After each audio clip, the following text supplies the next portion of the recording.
Piano Tech Radio Hour. I'm here with JC Sanford. I'm going to introduce the program momentarily and then we'll get started. I'm also going to take a moment to let our live Zoom audience into this session. So thank you for joining us. Thanks for joining us here. If you're on Zoom live with us, welcome, welcome. Welcome on the Facebooks and the YouTubes. And we'll get started here momentarily. I'm Ethan Janney. I'm with JC Sanford. This is Piano Tech Radio Hour, and we are just about ready to begin. And I'll do an intro to the program, and we'll have an enlightening conversation today. So this is Piano Tech Radio Hour. Welcome. We gather here every Saturday to meet with and learn from some very fascinating and knowledgeable folks. Now, they might be in the piano world, manufacturers, rebuilders, um, but also, we talk to folks in other realms, musicians of related instruments, makers of other instruments. Of course, we always include piano techs. Now, our mutual goal here, we want to become better at our craft. We want to help each other. We, of course, want to create an ever more musical world together. Piano Tech Radio Hour, it's brought to you by Piano Technicians Masterclasses. That is an online learning resource that brings you cutting edge instruction from piano industry masters without leaving your home. You can find out more about that at pianotechniciansmasterclass.com. You can also subscribe to Radio Hour, just 16 bucks a month. Get direct access to each week's private Zoom call, as well as all the archival recordings of over 200 episodes in our member area. You can join using the link bit.ly/join PTRH, bit.ly/join PTRH. You should also know about our audio-only versions of the program. That's the podcast, Piano Tech Radio Hour podcast, found at pianotechradio.com. We've been ranked in the top 100, top 10, even number one status in various locales in the performing arts category on iTunes. Very proud of that. Also, we have a Substack. We publish information that's more kind of advanced knowledge that you would find in our member area and give you a little peek into it on our Substack to see if you want to find out more.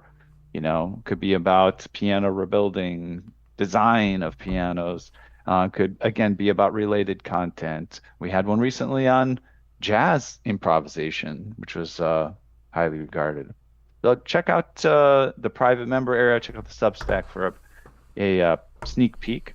And then, of course, we have our socials, LinkedIn, Instagram, Facebook, and Twitter. You can follow us to figure out what's going to be happening next. And our email list will always keep you up to date as well. Just go to pianotechniciansmasterclass.com, enter your name and email, and you will magically be inside on the future of piano tech and everything related. Now, I would love to introduce our esteemed guest for today. Again, his name is J.C. Sanford, trombonist, composer, arranger, conductor whose work spans jazz, chamber music, and large ensemble writing. He's performed and collaborated with artists that include Danilo Pérez, Matt Wilson, and John Hollenbeck. He has conducted projects ranging from the John Hollenbeck Large Ensemble to the Alice Coltrane Orchestra. A protégé of Bob Brookmeyer, JC has built a creative life centered on composition, collaboration, and pushing musical forms into new territory while remaining deeply connected to tradition. His projects reveal a fascination with ensemble color, orchestration, and the ways written and improvised music can continuously shape one another. JC Sanford, welcome to Piano Tech Radio Hour. Thanks for having me, Ethan. Glad to be here. Absolutely. Wonderful. Well, we like to start in a commonplace and then branch out from there. And the commonplace is all of us here that joined the program, there was some magic moments when we were younger, when we came into contact with music itself, learning an instrument, genres, artists, and we started to develop an affinity. And somehow or another, that morphed itself into a deeper exploration, some type of a career or focus on the domain of music. Tell us the story in brief of how little JC became big JC. Yeah, for me, it's my dad. Dad was musical and theatrical, Mm-hmm. and so I used to do. My sister and I used to do like theater and musical theater and stuff when we were kids. But the main thing is that he worked at Musicland, which was a record store in the 1970s.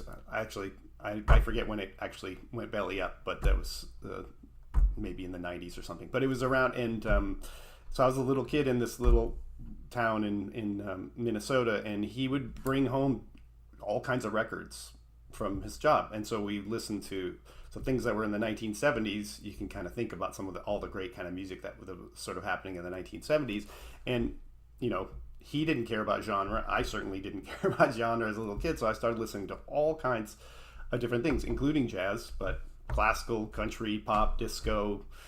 Broadway shows was a huge thing, again because of the kind of the theater side of things, and even that. So I would be listening to like Annie or Cabaret and like dancing around with a cane and stuff like that and performing, when I was a little kid. So I just kind of, again with that being like involved with theater and performance, I liked performing, and that first started to be more about singing, and then trombone kind of became more of a thing, and then when I got into college, more of arranging, and then eventually composing, and then I learned to be a good conductor because I wrote hard music.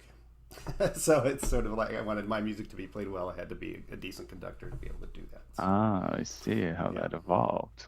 yeah, Yes, when you have a vision, or I don't know what you call it when it's auditory. An auditory, they still call it a vision, an I think so. auditory Yeah, vision of how things are supposed to be. yeah, You become particular. yeah. I have a lot of respect for that ability. For myself being an improviser, I don't for some reason, like even when I improvise, when I listen back to it, I'm like, this is great. But I don't always feel like I have the concept, in my head while I'm developing it. It comes out. It's almost like a mechanical process for me. But I love the sound, and I know that there's other people who kind of have more of like a preformed, thing in their head. I kind of like to just put ingredients together, and Hmm. if there's other musicians involved, I kind of see how things evolve. Right. Wonderful. Well, let's go ahead and dive into the music as early as possible here. You've given us a few musical examples. What do you think would be most suitable first, given Um. our context so far? Well, maybe we'll go a little bit chronologically, and we can do some the one of those large ensemble things. Maybe the tune "Your Word Alone," which is I think a good example of me trying to. Well, I had some good influences, people trying to get me to push the envelope when I started to write any kind of music, but definitely large ensemble music. Hmm. And I was also very intrigued by John Zorn and about how he makes these dramatic shifts, the kind of surprising dramatic shifts. Hmm. And I kind of tried to kind of like fold some musical styles into a big band context that maybe weren't you wouldn't always see or always hear. Um, so this is a tune, "Your Word Alone," that has this that changes character kind of back and forth, almost like there's these two parallel corridors that we kind of just like slip back and forth to, but they're meant to kind of be very contrasting and maybe out of context for a big band. Cool. All right. Well, let's check it out. It's audio only, but I'll share screen on the YouTube video, get a little peek at the album cover there. And let's see here. Let's hit play, and here we go.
So this is basically just formulaic pop music, really, Right. when you really break it down.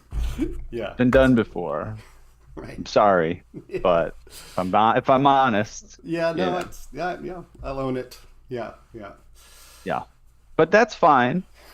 It's a Yeah. little They've bit all. commercial. It's a It's little all bit commercial, right. and that's what you're going for. It's You all know, valid. It's all valid. Yeah. that's your style. Yeah, I was really curious how it was going to end. I got kind of hooked in the beginning, and I wanted to know, where it would end. And yeah, I I had some fun things. It felt like uh, it reminded me, especially the way it has that kind of very simple lilt, kind of mysterious, almost of the Pink Panther. I don't know if you thought about that, but I haven't, but there's probably some Henry Mancini somewhere percolating around in there. I wouldn't be sure, sure. surprised. Yeah, yeah. But it was like the Pink Panther, you know, like on some real like espionage, but also there's definitely like some drugs involved. And like he ultimately involves becoming some sort of an addict, and there's a whole saga around that. It maybe even has like an ayahuasca journey in order to like overcome the addiction as part of the whole process. Um, but yeah, I appreciate it. I appreciate it. Yeah, I like that. I like that. I like that interpretation. Actually, Um, yeah, tell me about your compositional process with something like this. Is it simply let me just simmer in, creative inspiration and take it from there? Does it evolve? Is it formed before you kind of get started putting pen to paper? Um, you clearly have some improvisational moments in there for the musician to kind of take things where they want. But yeah, what's the process of putting that together? yes. So you know, I have like some generalized things that I do whenever I'm writing, some especially something of any kind of with any kind of form, extended form or anything to it. This was a commission, and so that kind of that sort of factors into kind of some of this decision making. So this was Mm, actually commissioned originally by my old college jazz band director Bob Washut at the University of Northern Iowa, mm, and he's like, "I got this really great violinist. Can you write something to feature with a violinist with a big band?" mm. Um, I think that's pretty much where he left it. Didn't give me Okay. much more than that. But so that was a thing to kind of that I wanted to. It's like, okay, how can I, include a violin in a big band in a way that sort of makes sense? And then this sort of like tango-y thing just like came to my head. More or less the little bits of that first melody kind of came, and everything else kind of came out of that. Um, and I knew that I was going to be kind of shifting back and forth. I was like, one of the things that I like to do is kind of mess with the expectation of the listener. Not always, but sometimes. Well, actually, to some degree, most of the time. Rather than kind of just like falling into these sort of patterns of like predictability and like this is going to happen. Okay, this is going to happen. I mean, I love music that does that, and I play music that does that. But even when I play like a jazz standard or something like that, the way I think about phrasing and ideas, like I try to end things a little different than you might think that it might happen, or something like that. Hmm. Just put a little, go a different direction at the end of a phrase or something like that, so people don't just fall into this expectation thing. So, and again, like I said, I was kind of into Zorn at that point, so I was like, I'm going to shift to something really. So I have a tango in a big band, which is not that common, although there's plenty of great tango big band music. Heavy metal in a big band at that time was not very, very, very common either. So it's like, why wouldn't that be interesting to kind of go back and forth between those things? Pretty soon after that, though, after I get this sort of the general sort of material or sort of ideas, I sketch the whole form of the whole chart. Um, just like, just lines and just say, you know, this is what happens in this section. This is what happens, even if I don't really know yet what's going to happen. But I like have some ideas, give me some ideas about, and then it helps me kind of like go forward with that idea of, well, what can I know what generally would happen at this point. So what can I do that sort of follows that sort of tradition, but doesn't do exactly that thing that you expect. And so that's how this sort of thing happened. And actually, one of the funny accidents is after I was working with this a little bit and going back and forth between these two things, and I had entered everything on my Finale music software. One of my repeats I entered incorrectly, and it went back to the wrong part of the form, and I was like, "Oh my God, that sounds amazing! I'm going to do that." So that's where those little sort of interludes where we kind of like do this sudden, quick little bursts back to the tango when we're in this middle of this kind of climactic sort of heavy metal sort of section. And then so after I get the form and I'm kind of thinking about things like, and I try to see like how can I enhance. I was in New York, at the time, and all these incredible players. I'm using all these incredible players all the time, and it's like, how can I bring their individuality into kind of like enhance the music that I'm writing? And collective improvisation is usually a great way to do that. I'm trying to climax. Everything's just supposed to be super intense. How can I make it even more intense without just saying louder or make, and then you kind of throw these kind of indeterminacies in there, which is how these improvisers are going to go nuts, which basically what I tell them, just go nuts or whatever, and at that point. And then that kind of adds to the kind of the intensity for sure in those sort of times. And then, again, a lot of this is from influence, Brookmeyer, and like taking melody and like really kind of like just dissect it and kind of move in a lot of ways. Also from when I was at New England Conservatory, and George Russell, who liked to do things where he kind of have different tempos sort of happening at the same time, which is what sort of happens there at the very end, where I sort of have certain people that are kind of stuck in this specific tempo, and then other people that are kind of playing in their own tempos, which again creates this kind of unsettled sort of nature to it before we get that final statement of just like those last few quarter notes. Yeah. You almost yeah. I got a little rite of spring energy. You know what I mean? Like, it's kind I of mean, like, yeah, I mean, we are so much, this amalgamation of our influences. I used to listen, strangely enough, I used to listen to Rite of Spring before I went to, as I fell asleep when I was in undergrad. It's like not the kind of thing you would listen to that would be sort of relaxing, but those kinds of things, they get absorbed. I was just blown away by that, not just the first time when I saw it, when it was in Fantasia, when I was like 7 years old or whatever in the movie, but when I was older and heard that, again, this sort of shifting character to it, this very intense sort of shifting character to it, mixed with sort of beauty and all these kinds of tension sort of things. I love that kind of thing. you brought up New York. I have a business in New York. I live in Chicago, but I used to live there myself, and always love to talk about it a little bit on the program. So where are you now? And tell me about your time in New York.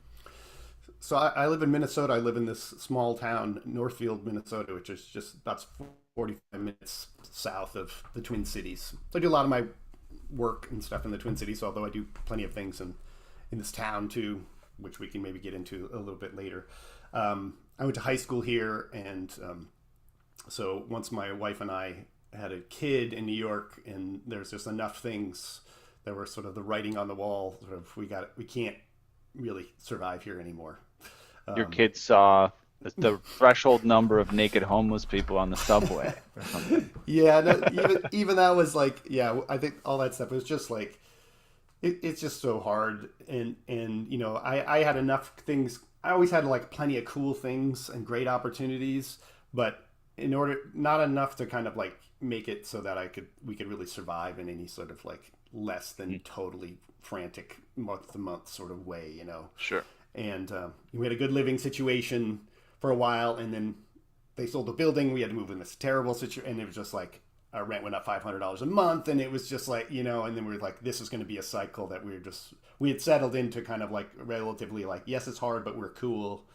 And so, yeah, we just couldn't deal with that anymore. But I lived there for 16 years, and after I graduated from New England Conservatory, and, overall, being an artist there, it's incredible. And I was lucky to kind of fall into well, maybe not fell into, but just kind of there's like that sort of a natural path of people who kind of came from really sort of creative environments, like I did at NEC, and then immediately started doing the BMI Jazz Composers Workshop, which was founded by my teacher, Bob Brookmeyer, who I studied with when I was at NEC. And so that I was just kind of starting to write kind of creative big band music because I was studying with Bob. And then that just became my sort of community in a lot of ways, because there was just all these people that were kind of just trying to do their version of the same thing I was doing, and trying to write interesting big band music. And we had great guidance from Jim McNeely kind of the whole time I was there. Also a great pianist, one of the great, most underrated pianists, I think, jazz pianists actually, we just lost this past year. But Manny Album was there when I was still there. He passed away just a year after I came, unfortunately. Micah Benny is one of the great arrangers, of our time. So we got all this really great feedback, and then there were like really great musicians, like professional musicians who were like, people that I saw on records and stuff like that were just trying to figure out how to, do their own thing in a large ensemble too. So that became sort of like the main kind of core of my community. But I was also living in Brooklyn and kind of started to really get involved with playing with like these, a little bit more edgy sort of creative sort of individual voices, people who really want to kind of do stuff their own way, with people that also were like really open-minded and wanted to do that. So as a player and as a writer, I was always on this kind of like, we all come from this really great sort of lucky, privileged, we'll say, training, of like conservatory type, really, really high end. A lot of people went to Manhattan School. A lot of people went to Berkeley, NYU, the New School. Like those are the kinds of people that Eastman that I hung out with. But most of the people that I did that with were creative and just didn't want to just like play, professional gigs and stuff like that. So it was very rewarding. It was very enriching. It was a really inspiring environment to just be friends with all these like incredible players who were doing so many felt like very unique things, So it was hard When to was leave your that. last year there? My last year was 2016. Okay. And I go back regularly and do projects there, and not as much after COVID. I kind of was going like 3 or 4 times a year until COVID, and then things have slowed down like they have for a lot of people in a lot of ways. So now I go once or twice a year, kind of, and just do a few projects and stuff like that. All right. Now, do you keep an acoustic piano, or is that not your style? Do I own one, or do I use it in groups that I I mean, I'm sure you use it in ensembles, but yeah, do you own one? Yeah. Oh yeah, oh yeah. My wife is a pianist, and she teaches piano, and she's a composer too. She's a very accomplished composer, Asuka Kakitani. She had a big band also in New York, but now she writes all kinds of chamber music and things like that too. She's incredible. So we have actually the piano I have here was Bob Washet's piano. My first mentor's piano. I ended up with it. He didn't have a place for it, so I ended up with it. So, and I write using the piano sometimes and sometimes not. And a lot of times I didn't have a piano. Like I didn't mention, like on that recording, that's not like a standard big band. People who are listening could probably tell. Not only is there violin on it, there's cello, there's accordion, French horn. So it's this sort of like chamber group that. It's sort of a chamber orchestra, big band, sort of hybrid sort of thing. And so I stopped using piano in a lot of ways because a lot of big band gigs, they didn't have a piano in the place you would play. And I was like, keyboard is cool, but it doesn't capture. So I just like took that sort of out of the, you don't have to factor that in, whether that's there or not, just, these are the instruments, they come. And, I've, in recent years, I started to do a little bit more stuff with pianists here. And I made a recording. And another one of my mentors, Michael Caine, great pianist, composer Michael Caine. He actually moved to the Twin Cities right before COVID. And so he's been here. So we've been able to do some things together. And we made this trio recording with me and him and Anthony Cox, the bassist Anthony Cox. no drums, which was not unusual for me to not to. I've done several projects where I don't have any drums. Um, some of that comes from well, it comes from a lot of different places. Some of it comes from NEC and people just playing in different groups, all different kind of collections of instrumentalists and stuff like that. So that kind of was a little bit of a tangent from you asking about the piano, but it's sort of why I often don't, but that I've been able to do some stuff more recently. Let's talk about the trombone. Okay, the P I bone. got my P-bone here. Yeah. Figured I'd bring it out. Previous guest. I don't have the names of our previous trombone player guests on the tip of my tongue. I would share them with you. There's actually an interesting number of trombonists who, at least that we've come across, that do like composition, arranging, ensemble stuff, which is, I guess maybe partly because trombone is kind of an ensemble instrument, maybe. Like you're just Well, used to thinking in terms of being in the context of the larger groups. it is possible. It's sort of like if you don't, otherwise you're not going to have a gig if you don't if you don't write You don't for think your about ensembles, if you're yeah. not writing I'm for not gonna yourself be and the group. playing at the department store or Right. something. Yeah. But that's very true. There's a whole legacy of that, and the sort of common wisdom about that is that trombone is right in the middle of the ensemble. Hmm? Definitely, like just like both physically, like where a big band is set up, and then like registrally, it's kind of low to medium, and so we kind of hear the ensemble from the inside out. Yeah. And so I think trombonists tend to just like are more equipped kind of to kind of build stuff from that when they kind of have the fundamentals and the way they hear the way things are built from the inside out. I'm kind of panicking here. Okay, this goes on here. Does I that think is I that think right? so. That looks right. Yeah. It's like oh, I'll put this thing together. Oh, it's actually more complicated than I thought.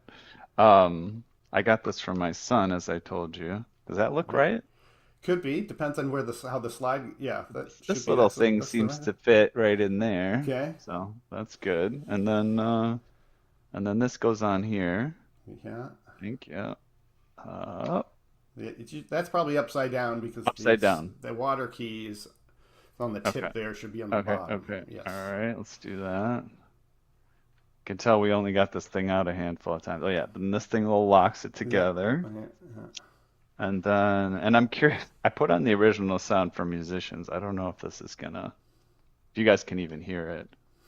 Am I holding it right? More or less. Yeah. Okay. Let's unlock it. Let's see. Just tell me if you can even hear this. You can Could kind you of hear hear it. it? It's You sort could of hear like it in the background, but you can hear in it the pretty background? clearly. Yeah. See? I'm amazing. Yeah. I maybe need a lesson from you. You need a listen. Oh yeah, Yeah. yeah, Yeah. yeah. You Yeah. just you Yeah. just put this thing out and back in and it all comes can you tell this is so basic for you, but I'm just curious since we have you here. What's something cool I should learn as like a beginner on a trombone? Um. Like what's a melody I you don't should learn? even know Yeah. there's positions, right? Yeah. There There's are like positions. first, second, third, or four. How do Yeah. you know when to, because you have to stop at a certain point.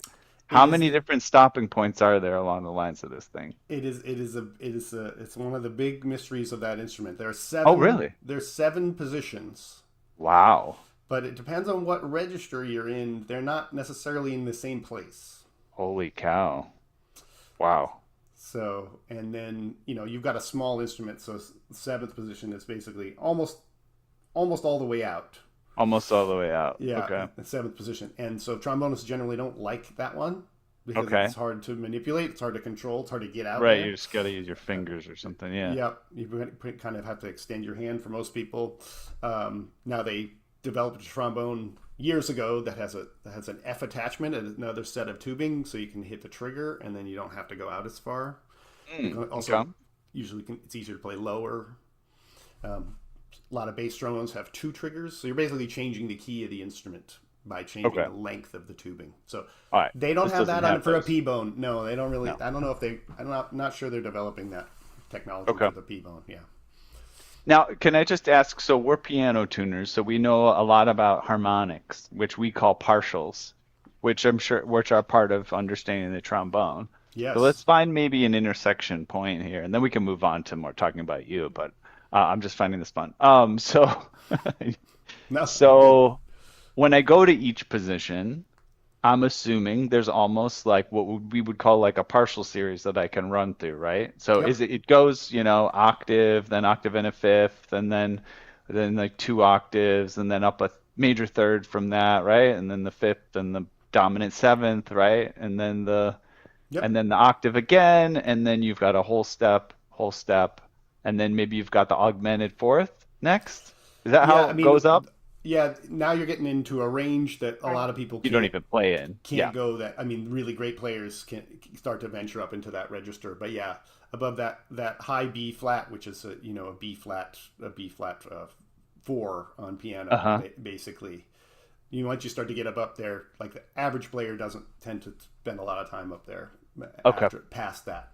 And that's Um, that seventh, that sort of seventh partial, really. What we would call the seventh partial is the dominant seventh of the right. So original note.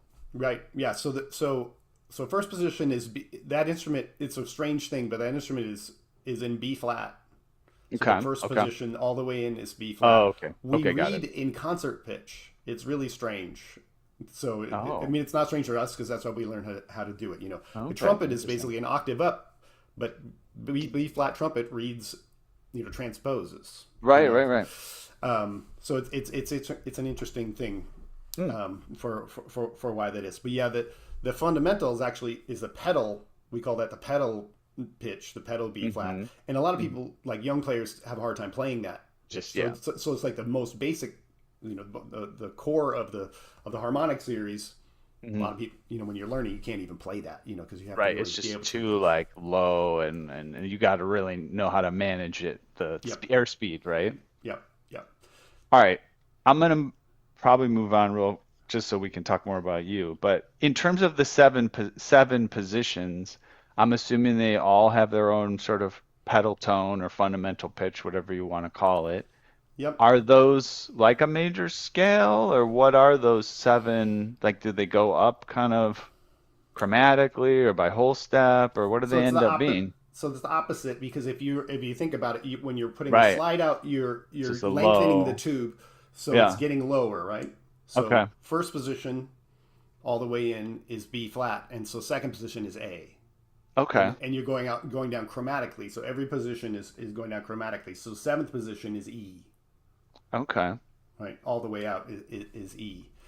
E. But yeah, so then all those have their own. They have their own harmonic series above that's that set of partials that you said. So Okay. um, And is it half steps each as you go position is down a to the half different step. Yeah, half step down? yep, Oh. yep, So really you have about of it. It's a tritone yep, kind of. It makes a tritone in the range. exactly. All right. So All the right. so just to kind of like Yeah, sure. some trombonistic stuff related on that. So because trombone is built on a slide, doesn't have keys and Hmm. doesn't have buttons, right? We hypothetically have to tongue every single note to make an articulation. Whereas, Right. trumpet or French horn or saxophone or clarinet or anything, you can just finger something and that will create an articulation when you change note, right? Right. Trombones, it's not so easy. Mostly you can't because Hmm. if you do that, you're going to get this whir, get this Hmm. sliding sound that sometimes you want, but most times you don't necessarily want unless you're going for a certain kind of effect, right? So, but one way that people have learned how to deal with that is that you can use the harmonic series to help that. So you can do a Hmm. lip slur. So Hmm. if you're say Tighten an it up a little bit. yeah, so you go from, let's say, F, which is that third partial, Hmm. up to the B flat. You can just slur and then go and you learn how to do that. You practice that over time, so you can do it really quickly. So Okay. you can make a slur without having to using your tongue. And then as you develop, like, you can actually move the slide to get that if you move it fast enough. And then generally speaking, trombonists, like the way they use the slides, they kind of they decrease because the notes become closer together, so we don't have to go out as far to get to the same notes. Hmm. But a lot of jazz players learn alternate positions, so you can use the harmonic series. You can use these natural slurs Hmm. if you're willing to kind of go out into the kind of nether regions of the slide, even when you're in the upper register. So Hmm. It's one thing we learn. We learn and we practice like doing a lip slur and then tonguing and trying to get those things to kind of sound as close as they can to each other. So Awesome. Thank you. I feel yeah. like, yeah, from a piano tuner's perspective, I'm finding this, or just a general musician, you know. Um, and then, so basically with each of these positions, you can go up a fifth, up an octave, and then up those a few different, as high Yep. as you can go. And yeah, okay. Well, thank you. Let's talk more about your music. Okay. That was like, okay, anybody could teach me that, really, but most people who are good in advanced domains I've found also have the fundamentals locked in. Well, I've got Um, plenty of trombone lessons in my life, I'm so sure, I'm it's sure. and thought about it a Um, lot, how to learn how to play it better. So yeah. all right, what should we listen to next?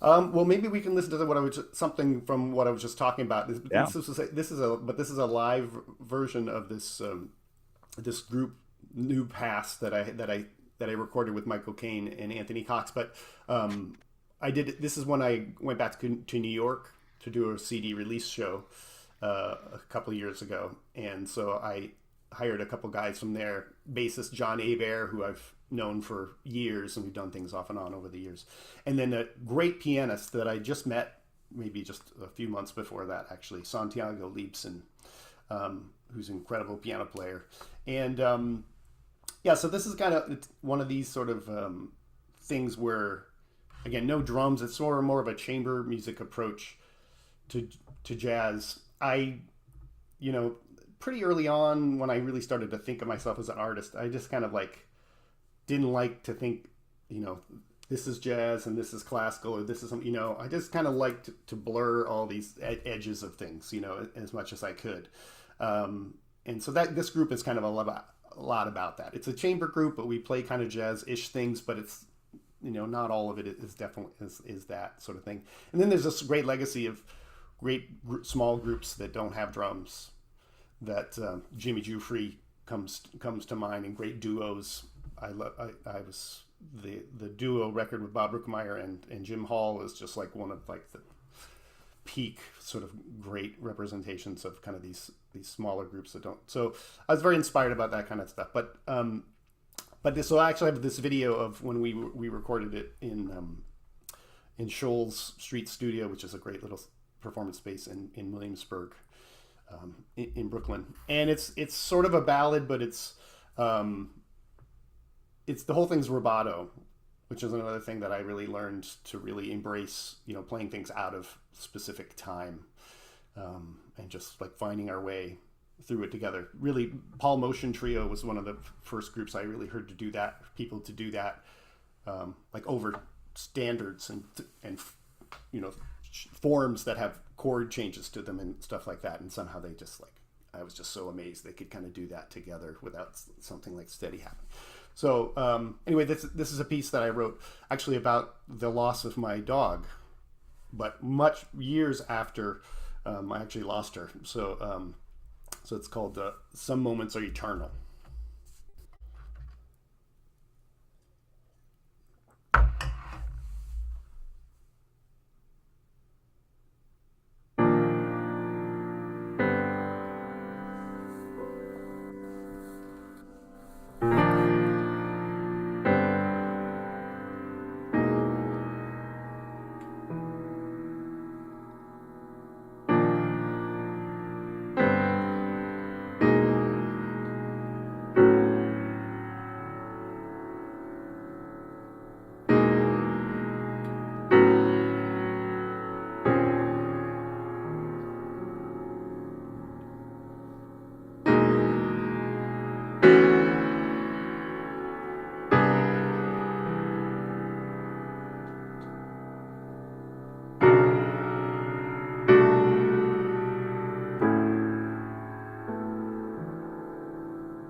I think you're muted. Yep.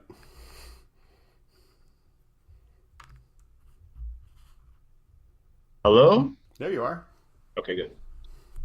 Um, yeah, that was interesting. I like the trombone almost took on like a theremin type quality for Hmm. me, Hmm. like because you got that the sort of vibrato that comes on the different notes and the sliding quality that you can have. It felt like a theremin in like a lower pitch range sometimes, which is very fun. Um, And what was the name of the location again? Shoals Street Studio. Shoal like Scholes Correct. or Yeah. okay, Yeah. I'll look It's that right up. at the end of that video. It says where it was recorded. Okay, great. We have just a touch more time left. I'm curious if it makes sense to listen to something else or chat some more, or I don't know. Do you have any thoughts? Sure. Yeah. Maybe we'll listen. Maybe good to listen. To this last thing that I sent. I go through all these different stages, especially since I moved to Minnesota.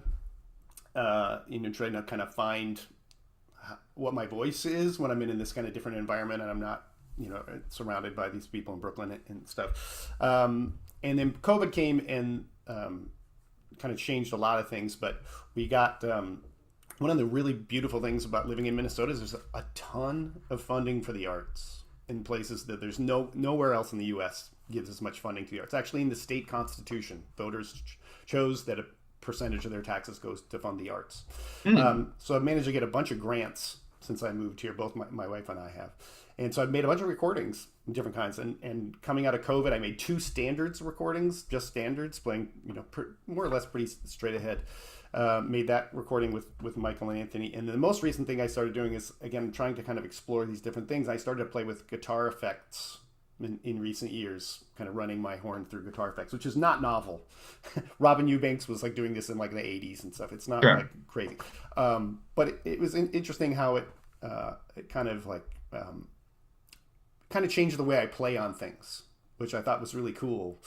And so I experimented with that. And so the last recording that I made is with my electric quartet. I call it EQ for electric quartet. And so it's electric guitar, electric bass, which I never recorded with just like an electric bassist who specializes in that, and drums, and then me and effects. So this is the title. Well, that's not the title track. It's the opening track from our album Denki. That Denki means electricity in Japanese, so it's also not English. It's called Ausgleich, which sort of loosely means unbalanced. In German, and then you can kind of hear maybe some of the things we heard in the first piece about how I like to shift things. How that kind of carried over to kind of the way I sort of do that in this instance. Okay. Yeah. All right. And we'll see if we get to the whole thing. If not, we'll just cut out at an appropriate time. You'll get the idea. Yeah. Yeah. All right. Here we go.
All right, I'll cut it there.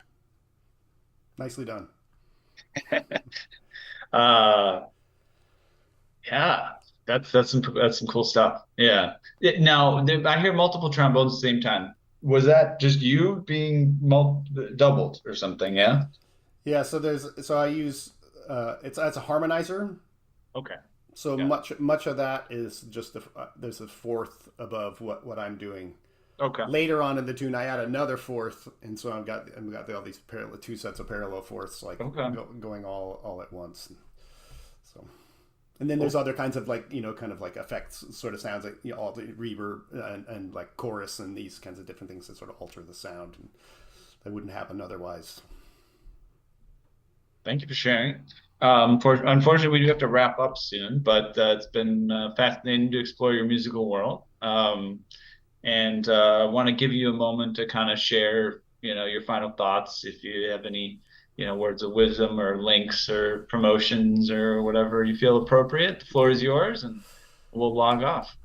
Um, yeah, I mean, yeah, that group is actually going to record a new album next month, but it's going to be all written by a guy named Scott Miller, who's a composer who does a lot of electronics and stuff. But he loved our group so much, he got money to record that band again. So stay tuned for that. It's going to come out early 2027. Also, stay tuned. At least it's going to be released at least on the internet.